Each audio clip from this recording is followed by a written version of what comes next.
رسول اللہ صلی اللہ تعالیٰ علیہ وسلم نے ارشاد فرمایا، روٹی کی عزت کرو۔ دوستو، ہمیں بھی روٹی اور کھانے کی عزت کرنا چاہیے، اسے بیکار ویسٹ نہیں کرنا چاہیے۔ رسول اللہ صلی اللہ تعالیٰ علیہ وسلم نے ارشاد فرمایا، روٹی کی عزت کیا کرو، کیونکہ یہ زمین و آسمان کی برکات سے ہے۔ جو شخص دسترخوان پر گری ہوئی روٹی کو اٹھا کر کھا لیتا ہے، اللہ تعالیٰ اس کی مغفرت فرما دیتا ہے۔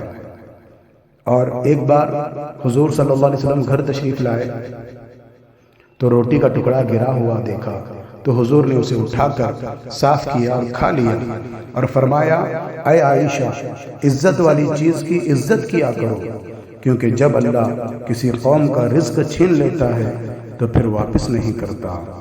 تو ہمیں بھی رزق کی عزت کرنی چاہیے۔